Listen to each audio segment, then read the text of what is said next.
2 Chronicles chapter 7 and 14 as I read, if my people who are called by my name will just humble themselves and pray and seek my face and turn from their wicked ways, then I will hear from heaven and I will forgive their sins and will heal their land. Not just for our church, but just church at large, Christians.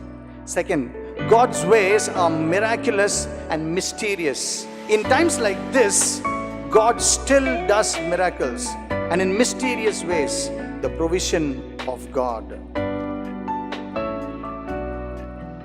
In the following chapter, Jonah repents. Jonah sits in the boat and said, I'm sorry, Lord, I messed up. And he tells others saying, I'm the reason why the boat is shaking. I'm the reason why there's storm around. Throw me into the sea and it'll be done.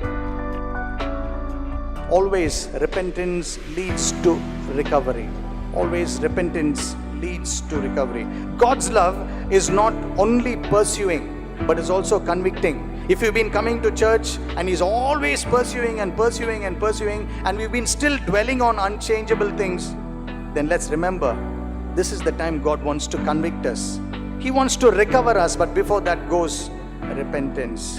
You and I cannot love God and stay in the same place of disobedience. My dear brothers and sisters, if the Holy Spirit is telling you something in times like this, obey, yield to the Spirit of God. Some of you may get thrown out of the boat because you're the reason. You should be going the other way, you're in the other way.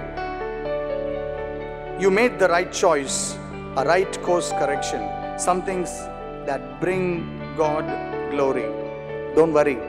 Don't worry when you're thrown out off the boat. In times like this, when times are critical, don't worry when things happen that is not in your control.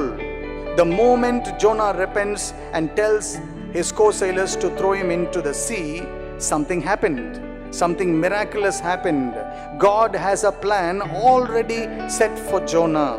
God sends a fish, a very special one, that will serve God's purpose for Jonah. God will protect you. Stand up for God. Stand courageous. Let your sins be forgiven. The moment there's repentance, the moment there's course correction, God will take care of you in miraculous ways, in mysterious ways. This is how God proves to us that He is both a miracle working God and a mysterious God. God is sovereign and He has not given up on you and me and on the world.